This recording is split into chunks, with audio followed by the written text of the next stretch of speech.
Welcome back to my channel. Last part में हमने देखा कॉटन फाइनली एन के ग्रिप से आजाद हो चुका है। वो जंगल के रास्ते से सेलिम से दूर जाने की कोशिश कर रहा है, बहुत दूर, और एन उसे रोकने की कोशिश कर रही है। वो फिजिकली तो उसे और कंट्रोल नहीं कर सकती, मगर मैनिपुलेट जरूर कर सकती है, जिससे कॉटन उसके पास वापस आने पे मजबूर हो जाए। एन हर तरह से कोशिश करती है, उसे डराती है, धमकाती है, सिड्यूस करती है, प्यार जताती है, सब कुछ करती है, मगर कॉटन रुकता नहीं। वो बॉस्टन जाने का डिसाइड कर चुका है, जहां वो सबको इन्फॉर्म कर देगा सेलिम में क्या हो रहा है। एन बहुत डर जाती है, उसे पता है अगर लीजन को पता चल गया तो वो कॉटन को मार डालेगा। वो बात को छुपाने की कोशिश करती है, मगर किसी तरह सेबेस्टियन को पता चल जाता है और वो लीजन को बता देता है। उन्हें कॉटन का कुछ करना होगा, नहीं तो अगर वो बॉस्टन तक पहुंच गया तो इधर लीजन उन्हें मार डालेगा और प्यूरिटन्स उन्हें जला देंगे। सेंटिनल इस मैटर को उतना सीरियसली नहीं लेता, मगर लीजन लेता है। वो सेबेस्टियन को ऑर्डर देता है सभी डार्क क्रिएचर्स को इन्फॉर्म करने के लिए। उसे जल्द से जल्द कॉटन इस घर में चाहिए, नहीं तो एन के लिए अच्छा नहीं होगा। उधर हम जॉन को देखते हैं। बिली को वो अकेला नहीं छोड़ सकता था, इसीलिए वो भी उस ट्रुप का पीछा करता है। पूरी रात ट्रैवल करने के बाद वो लोग एक जगह रुकते हैं। जॉन भी रुकता है, छुपकर वेट करता है सही वक्त का। जैसे ही वो ज़ॉम्बीज़ वहाँ से निकल जाते हैं, जॉन बिली को ढूंढने जाता है, मगर बिली तो गाड़ी में नहीं है। उसे इन फ्रेंच लोगों ने देख लिया था। उसे रस्सी से बांधकर उस पर टॉर्चर कर रहे थे ये लोग, ये जानने के लिए कि उसे किसने भेजा है। फॉर्चुनेटली उसी वक्त जॉन जाकर उसे बचा लेता है। बाहर फ्रेंच गार्ड्स को तो उसने पहले ही मार दिया था, अभी सिर्फ यही आदमी बचा है। तो वो उसे चाकू से डराकर पूछता है वो किसके लिए काम करता है, सेबेस्टियन के लिए या फिर किसी और के लिए। जॉन उससे वो रेड मर्क्यूरी भी छीन लेता है, जिससे ये आदमी डर जाता है, कहता है ये एक्सप्लोसिव है। लेकिन उनका मेन प्लॉट जानने से पहले ही वहाँ सारे ज़ॉम्बीज़ वापस आ जाते हैं। जॉन और बिली पर हमला कर देते हैं। ये लोग तो ऑलरेडी डेड है, तो उन्हें मारने के लिए उनके शरीर के टुकड़े टुकड़े करने होंगे। जॉन और बिली मिलकर बहुत सारे ज़ॉम्बीज़ का खात्मा करते हैं, मगर फाइनली बिली घायल हो जाती है। उसके पास बिल्कुल भी वक्त नहीं था, फिर भी जॉन उसे बचाने की कोशिश करता है। उसके घाव को ट्रीट करना होगा, इसीलिए वो उसका शर्ट उतारने लगता है, और तब उसे पता चलता है बिली एक लड़की है। हमें पता चलता है बिली ने अपने आंखों के सामने अपने परिवार का खून होते हुए देखा है, माँ और बहन का रेप होते हुए देखा है। उसकी माँ हमेशा कहा करती थी उसके अंकल्स आएंगे उसे बचाने के लिए, मगर कोई नहीं आया, कोई आदमी नहीं आया। इसलिए बिली खुद ही लड़का बनकर मिलिशिया ज्वाइन कर ली। उसने जॉन अल्डन के बारे में बहुत सुना था, इसीलिए उसके ग्रुप में शामिल हो गई और इन फ्रेंच लोगों तक पहुंचने में जॉन की मदद की। उसका बदला कुछ हद तक पूरा हो गया, अभी वो शांति से मर सकती है। वहीं पर बिली की मौत हो जाती है, लेकिन जॉन उसके ब्रेवरी से काफी इंस्पायर्ड हो चुका था। उसने ठान लिया कुछ भी करके वो सेलिम को बचाएगा। उधर हम मेरी को देखते हैं। अभी भी वो कल रात की दहशत से बाहर नहीं आ पाई, अभी भी हेलुसिनेट कर रही है वो, और उसके पास्ट लाइफ के मेमोरीज उसे कंटिन्यूअसली दर्द दे रहे। इस घर में एक स्पेशल दरवाजा है, द हेल रूम, जिसके उस पार नरक है। मेरी को उस दरवाजे से किसी लड़की की आवाज सुनाई देती है। ये उन लड़कियों में से एक थी जिसे मेरी ने विचक्राफ्ट का इल्जाम लगाकर फांसी दी थी। अभी मेरी उसके दर्द को फील कर पा रही थी। वो रिपेंट कर रही थी, मगर और क्या कर सकती है वो। सेंटिनल आता है उससे मिलने। अचानक उसका बर्ताव बहुत हम्बल हो चुका था। वो मेरी को लेकर बालकनी में जाता है और उसे जंप करने के लिए कहता है। वो उसे सुसाइड करने का मौका दे रहा था, जिससे मेरी अपने मेंटल एगनी से आजाद हो पाए, अपने बेटे के हाथ से बच पाए। ऐसा मौका लीजन भी उसे नहीं देगा, लेकिन ये उसका कोई स्वीट जेस्चर नहीं था। असल में वो समझ चुका था मेरी लीजन को डिस्ट्रैक्ट कर रही है। लीजन उसके कारण सेंटिनल के अगेंस्ट जा रहा है, इससे उनकी यूनिटी ब्रेक हो सकती है और उनका ग्रैंड प्लान फेल हो सकता है। मेरी भी उसके इस प्लान को भली भांति जानती थी, इसीलिए वो सेंटिनल को कहती है उसे पुश करने के लिए, जो वो कर नहीं पाता। लीजियन ने उसे मना जो किया है मेरी को हार्म करने से। मेरी उसे याद दिलाती है वो लीजियन का सर्वेंट है, उसके हाथ का पुतला है वो, लेकिन मेरी नहीं, उसे अभी मरना नहीं है। इस हादसे से एक बात मेरी के लिए बहुत क्लियर हो चुकी थी कि मे बी वो अभी एक बहुत ही मामूली सी लड़की है, लेकिन हेल्पलेस नहीं। लीजियन के ऊपर उसका एक होल्ड है। सेंटिनल उसे थ्रेट समझ रहा है, इसका कुछ तो मतलब होगा। वो अभी भी अपने मिशन को कंप्लीट कर सकती है, लेकिन एल्डर विचेस उसे लेकर टेंशन में थे। मेरी ही उनकी लास्ट होप है, इसलिए वो उसे छुपाकर अपने पास रखने की कोशिश करती है उसकी भलाई के लिए। लेकिन मेरी को ऐसी प्रोटेक्शन नहीं चाहिए। ना वो यहाँ छुप के अपना काम पूरा कर सकती है।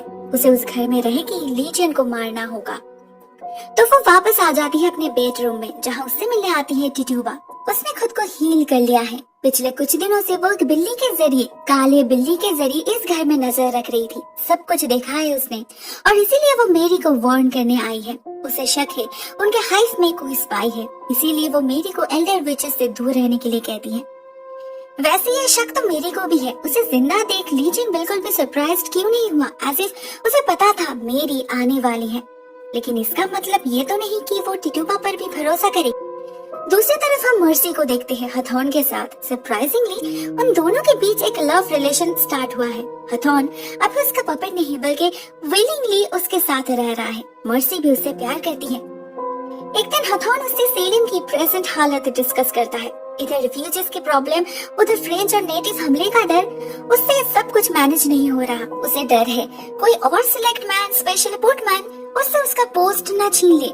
मर्सी उसकी मदद करती है। नेक्स्ट डे जब भरे बाजार में हथौन का ओपोनेंट सिलेक्ट मैन मिस्टर पोर्टनम उसका कैपेबिलिटी पर सवाल उठाता है, तो मर्सी अपने कुछ गुंडे को भेज देती है हथौन के सपोर्ट में, लोगों के बीच हथौन के बारे में अच्छी अच्छी बातें स्प्रेड करने के लिए, और खुद निकल पड़ती है अपने शिकार की तलाश में। उसके टारगेट है इन रिफ्यूजीज के बीच छुपी खूबसूरत लड़कियां। मर्सी उन्हें अपने ब्रॉथल में ले जाना चाहती है, जिससे उसका ब्लड सप्लाई बरकरार रहे। आइजैक ये सब कुछ छुप कर देखता है। वो समझ नहीं पा रहा था उसे क्या करना चाहिए।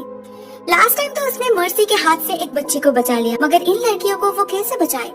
इसका जवाब वो बच्ची ही देती है।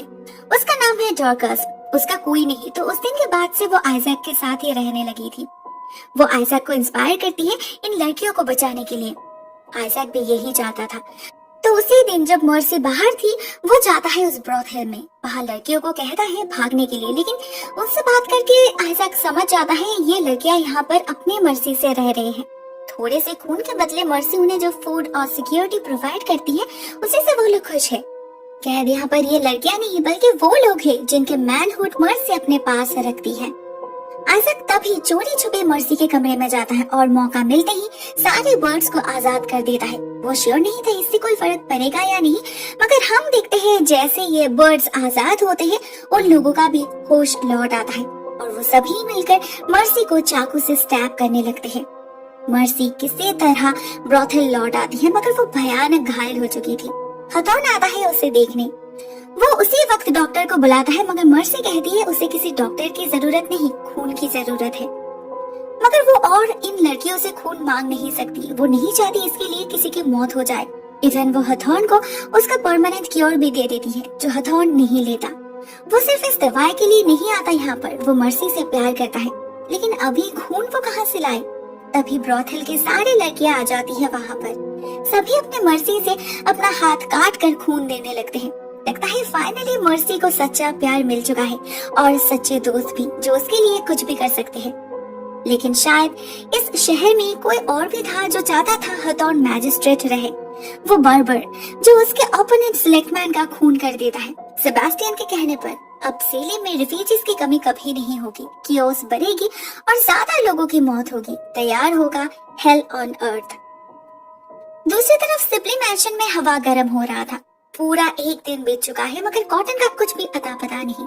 एम भी कुछ कर नहीं पा रही थी, इसलिए फाइनली लीजन अपने स्लेव्स को भेजता है कॉटन को ढूंढने के लिए और एम को टॉर्चर करने लगता है कॉटन पर से अपना ग्रिप लूज करने के जुर्म में। नेक्स्ट सीन में हम देखते हैं कॉटन को। वो भी पूरी कोशिश कर रहा है जल्द से जल्द बॉस्टन पहुंचने के लिए। फॉर्चुनेटली रास्ते पर उसकी मुलाकात हो जाती है एक ओल्ड कपल से, मिस्टर एंड मिसेस लक्टन। ये लोग उसके पिता के दोस्त थे। बॉस्टन की तरफ ही जा रहे थे, तो कॉटन जब उनसे लिफ्ट मांगता है वो मना नहीं करते। लेकिन कुछ देर बाद ही हमें पता चल जाता है उनका इंटेंशन बिल्कुल भी सही नहीं है। ये लोग भी असल में विचेस है। उन्हें सेबास्टियन से खबर मिल चुकी थी कॉटन के बारे में, तो अभी वो लोग कॉटन को बेहोश करके अपने घर ले जाते हैं। मिसेस लक्टन डार्क लॉर्ड को इम्प्रेस करने के लिए कॉटन के मांस से एक डिलीशियस डिश बनाकर उन्हें गिफ्ट करना चाहती है। इसीलिए वो कॉटन के हाथ पैर बांध के किचन टेबल पर सुला देती है। कुछ मिक्सचर रेडी करने लगती है, मगर इसी बीच उसके हस्बैंड आकर उसके प्लान में पानी फेर देता है। कहता है कॉटन को जिंदा भेजना चाहिए, क्या पता उसके लिए लीजन का क्या प्लान है। इस बात पे वो दोनों झगड़ने लगते हैं, जिसका फायदा लेकर कॉटन एक चाकू घुसा देता है मिस्टर स्लगटन के सीने में, उनके फेमिलियर डॉग को आग में धकेल देता है और फिर भाग जाता है। लेकिन उसे तो पता ही नहीं था बाहर उसके लिए लीजियन के भेजे गए यमदूत वेट कर रहे हैं, जो कॉटन पर हमला कर देते हैं, बिल्कुल टिट्यूबा की तरह उसे भी नोचने लगते हैं। यहाँ पर हम उस काली बिल्ली को भी देखते हैं, मतलब टिट्यूबा सब कुछ देख रही थी। वो अपनी शक्तियों से इन बर्ड्स को मार डालती है और कॉटन को ले जाती है पेट्रस के शैक में। अब यही उसका घर है। कॉटन समझ नहीं पा रहा था टिट्यूबा ने उसे क्यों बचाई। टिट्यूबा इसका कोई डायरेक्ट आंसर भी नहीं देती, सिर्फ इतना इन्फॉर्म करती है कि कॉटन पिता बनने वाला है। अपने बच्चे को छोड़कर वो कैसे भाग सकता है। कॉटन बहुत इमोशनल हो जाता है इस खबर से। उसने इस बच्चे को लेकर कितना सपना देखा था, उसका नाम तक तैयार कर चुका था, होप। टिट्यूबा उससे कहती है बॉस्टन जाके उसे कुछ हासिल नहीं होगा, दुनिया का कोई एडमिनिस्ट्रेशन लीजियन को हार्म नहीं कर पाएगा। इस सिचुएशन में अगर कोई कुछ बदल सकता है तो वो है कॉटन खुद, अपने बच्चे के प्रति उसका प्यार। कॉटन वापस जाता है और लीजियन के हाथ से एन को बचा लेता है। एन को खुद नहीं पता कि वो प्रेग्नेंट है, तो वो हैरान हो जाती है कॉटन को कैसे पता चला। कॉटन उसे टिट्यूबा के बारे में कुछ नहीं बताता, सिर्फ इतना कहता है कि ये उसका इंस्टिंक्ट है। लीजियन उसे अपना मोजेस बनाना चाहता है। वो उसे किताब लिखने के लिए कहता है जिसमें डेविल के महान करतूतों के बारे में लिखा जाएगा। इसके लिए कॉटन को सिप्ले मैंशन में रहना होगा। कॉटन के पास ना कहने का ऑप्शन नहीं था, तो वो उसी रात बोरिया बिस्तर बांधकर पहुंच जाता है उस घर में और सेंटिनल के इंस्ट्रक्शन से अपनी राइटिंग स्टार्ट करता है।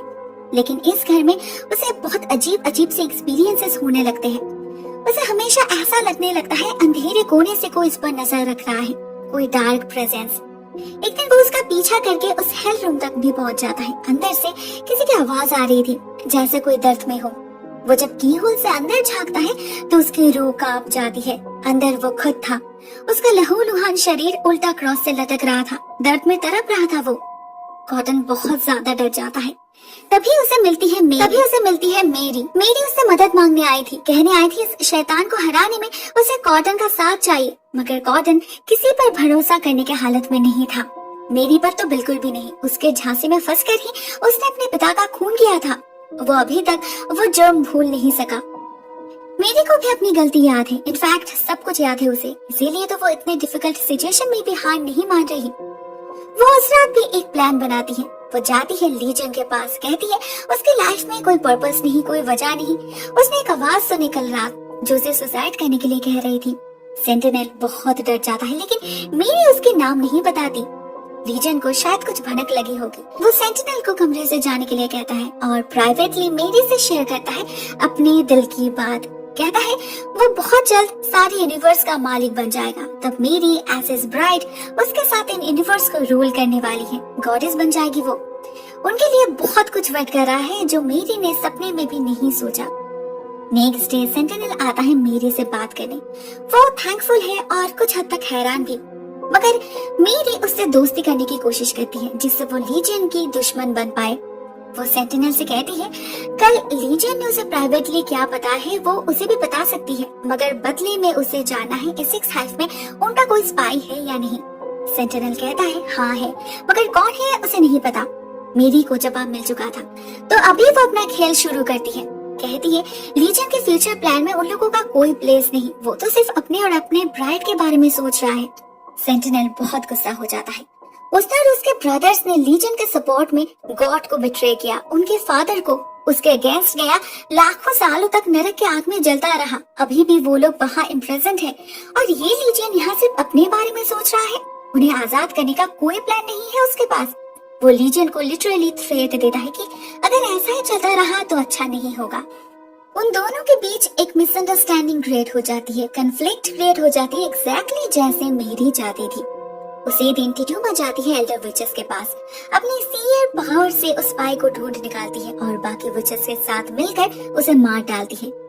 लेकिन क्या वो रियल स्पाई था? शायद नहीं, क्योंकि अगले सीन में ही हम टिट्यूबा के पास देखते हैं लीजियन को, मतलब टिट्यूबा है दी रियल स्पाई। इतने दिनों से टिट्यूबा जो मेरी और बाकी एसेक्स विचेस के साथ मिलकर लीजियन को मारने का प्लान बना रही थी, वो सब झूठ था। ये लड़की अभी भी एक ट्रेटर ही है, लेकिन वो एक्चुअल में सर्व किसे कर रही? इसका सही जवाब तो हमें नहीं पता, बट फॉर नाउ वो लीजियन के कहने पर ही काम कर रही है। उसके ही कहने पर उसने मेरी को जिंदा किया, उस तक डिलीवर किया, कॉटन को उसके पास भेजा, जॉन पर नजर रखा। इतना कुछ सिर्फ इसलिए क्योंकि टिट्यूबा को वेंजेंस चाहिए। और लीजन उसे एक रिवॉर्ड भी प्रॉमिस करता है, लेकिन एक लास्ट टास्क के बाद टिट्यूबा को सेंटिनल को मारना होगा। मतलब जैसे भी हो मेरे का प्लान काम कर गया। उस रात एक और बहुत इंटरेस्टिंग हादसा होता है। एन अपने हर्ब्स के नॉलेज से इन रिफ्यूजीज को फ्री ट्रीटमेंट देती थी। आज भी उसी कारण वो नौकर्स हो जाती है, जहाँ उसे एक प्रेग्नेंट लेडी की खबर मिलती है। बेचारी की हालत बहुत खराब है। इस हालत में भी वो बोस्टन से यहाँ तक चल कर आई है इस बच्चे के पिता को ढूंढने। एन जाती है उससे मिलने और हम देखते हैं ये लड़की और कोई नहीं ग्लोरियाना है। उसके मुंह से कॉटन का नाम सुनते ही एन समझ जाती है। वो बिल्कुल भी देर नहीं करती, उसी रात ग्लोरियाना को अपने घर ले आती है। बहुत कोज़ी अरेंजमेंट करती है उसके लिए। ग्लोरियाना टेंशन फ्री होकर वहाँ सो जाती है। वो समझ नहीं पाती कौन सी डेडली ट्रैप में फंस चुकी है वो। एन उसे अपने सीक्रेट सैंक्चुअरी में कैद कर चुकी है। गॉड नोस उसका प्लान क्या है। उधर हम सिबली मैंशन में सेबेस्टियन को देखते हैं। वो एक तरफ लीजन को तो सर्व कर रहा था, मगर दूसरी तरफ उसका ध्यान मेरी पर भी था। वो उसे पाना चाहता था, लेकिन कैसे? इस मामले में वो अपने माँ की मदद ले रहा है। मरबर्ग को तो लीजन ने मार डाला था, तो उसकी स्पिरिट उसके एंसेस्ट्रल बॉडी में रिस्टोर्ड हो चुकी थी। वो बाहर निकलना चाहती थी अपने कॉफिन से, मगर इतनी जल्दी नहीं। सेबेस्टियन सही वक्त का वेट कर रहा था। हम देखते हैं उसने मरबर्ग के कॉफिन को घर के बेसमेंट में रखा है। कभी कभी जाकर मिल लेता है उससे। आज भी आया है ये जानने के लिए कि वो मेरी का दिल कैसे जीत सकता है। मरबर्ग बताती है उसे मेरी का खून चाहिए, जिससे वो मेरी का मन पढ़ पाए। सेबेस्टियन देता है उसे खून और मरबर्ग उसे आगे का प्लान बताती है। हम देखते हैं सेबेस्टियन उस रात मेरी को उसकी सारी ड्रेसेस और ज्वेलरीज वापस कर देता है, उसे इम्प्रेस करने के लिए। नेक्स्ट डे जब लीजन ये देखता है तो वो भी बहुत खुश हो जाता है। कहता है ब्लैक संडे आने वाला है, फाइनली उनका प्लान फुलफिल होगा। अभी तो एंजॉय करने का सही वक्त है, क्योंकि ब्लैक संडे उनका वेडिंग डे होने वाला है। बाकी पृथ्वी के लिए सब कुछ खत्म हो जाएगा, उनके लिए एक न्यू स्टार्टिंग होगा। जिंदा रहेंगे सिर्फ वो लोग जो लोग इस घर में होंगे, बस और 5 दिन। कॉटन बहुत घबरा जाता है ये सब सुनकर। वो भागता है एन को इन्फॉर्म करने, लेकिन एन कैसे आ सकती है? ग्लोरियाना के साथ उसका काम पूरा जो नहीं हुआ। वो उसी रात से अपने प्लान को अंजाम देने की तैयारी करने लगती है, एक मिक्सचर बनाने लगती है। सारे इंग्रेडिएंट्स तो उसके पास थी, सिर्फ ग्रेव अर्थ नहीं। रात के अंधेरे में वो जाती है ग्रेवयार्ड मिट्टी लेने, मगर इस पूरे वक्त उसे कॉन्स्टेंटली फील होता है कोई उस पर नजर रख रहा है, कोई डिमोनिक फिगर। वो भागकर घर आ जाती है, एक लिक्विड रेडी करती है और जा पहुंचती है ग्लोरियाना के पास। कहती है ये दवाई उसके लेबर पेन को सूद करेगी। ग्लोरियाना मना नहीं करती, क्योंकि उसे एन का असलियत नहीं पता। उसने जब लास्ट टाइम उसे देखा था तब एन एक भोली भाली लड़की थी, एक इनोसेंट सोल। लेकिन अभी तो सब कुछ बदल चुका है, उसकी वो सोल काली पड़ चुकी है। एन उसके पेट पे मसाज करने लगती है, उसे नेकेड करके खुद नेकेड होके लेट जाती है उसके पास, उसके बेली को टच करके। और बस कब ग्लोरियाना का बेबी एन के वोंग में ट्रांसफर हो गया, ग्लोरियाना को कुछ समझ ही नहीं आया। लेकिन यहाँ पर एक सवाल उठता है, अगर एन खुद प्रेग्नेंट है तो वो उसके बेबी को कैसे ले सकती है? तो क्या वो प्रेग्नेंट नहीं थी? टिट्यूबा क्या ग्लोरियाना के बच्चे के बारे में बात कर रही थी? दूसरी तरफ हम मर्सी को भी देखते हैं। अब वो बिल्कुल ठीक हो चुकी है। हथॉर्न उसे शादी के लिए प्रपोज करता है। मर्सी राजी हो जाती है, लेकिन उससे पहले हथॉर्न को उसका एक काम करना होगा। आइजैक को रास्ते से हटाना होगा। हथॉर्न उसी रात जाता है उसे धमकाने, मगर आइजैक डरता नहीं, डट कर सामना करता है उसका। हम देखते हैं वो अकेला नहीं है, नौकर सोल के सारे लोग उसके सपोर्ट में हैं। वो लोग हथॉर्न को डरा कर भगा देते हैं। असल में ये लोग गरीब है, मगर बुद्धू नहीं। उन्हें बहुत अच्छे से समझ आ चुका है हथॉर्न जैसे लोगों को सिर्फ अपने जेब भरने से मतलब है। इन लोगों के लिए वो कुछ नहीं करने वाला, बल्कि आइजैक करता है, उन्हें प्रोटेक्शन देता है, उनके लिए सवाल उठाता है। तो अभी से वो लोग आइजैक को ही अपना लीडर बना लेते हैं। उधर हम देखते हैं जॉन वापस आ चुका है सेलेम में रेड मर्क्यूरी के साथ। वो हथॉर्न को डायरेक्टली तो कुछ नहीं बताता, सिर्फ इतना कहता है सेलेम बहुत बड़े खतरे में है, उन्हें एक ट्रुप रेडी करना होगा 24/7 प्रोटेक्शन के लिए। वो घर जाता है जहाँ से मिलने आती है टिट्यूबा। उसका कुछ काम है जॉन से, मगर उससे पहले जॉन मेरी से मिलना चाहता है। टिट्यूबा मीटिंग अरेंज करती है, जहाँ जॉन उन्हें ये रेड मर्क्यूरी दिखाता है। कहता है सेबेस्टियन को इसके बारे में सब पता है, लेकिन बाकी का प्लान कैसे पता करे? मेरी ये रिस्पॉन्सिबिलिटी अपने ऊपर ले लेती है। उसके पास एक ही रास्ता है उससे बात उगलवाने का, उसे सेबेस्टियन को सीड्यूस करना होगा। जॉन तो बिल्कुल भी राजी नहीं होता, लेकिन और कोई ऑप्शन भी तो नहीं। मेरी उसी रात सेबेस्टियन को सीड्यूस करने की कोशिश करती है। उसके दिमाग में इस बात को डाल देती है कि वो भी सेबेस्टियन को पसंद करती है, मगर लीजियन उन्हें कभी एक नहीं होने देगा। लेकिन ये सेबेस्टियन भी काफी स्मार्ट है। वो जानता है मेरी जो भी कहे, लेकिन जॉन से वो अभी भी प्यार करती है। तो उसकी लॉयल्टी साबित करने के लिए वो मेरी को लेकर जाता है जॉन के घर। उसके सामने उससे इंटीमेट होने पर मजबूर करता है, इंटेंशनली, जिससे जॉन के दिल में, दिमाग में उसके लिए शक पैदा हो जाए। क्या उसका प्लान सक्सेसफुल होगा? क्या जेलसी में जॉन कुछ उल्टा सीधा कर देगा? वो जानने के लिए आपको देखना होगा next part. Please stay tuned. आज के लिए बस इतना ही दोस्तों। Thank you so much for watching this part. बहुत जल्द मिलते हैं इसके अगले पार्ट के साथ। तब तक के लिए टेक केयर।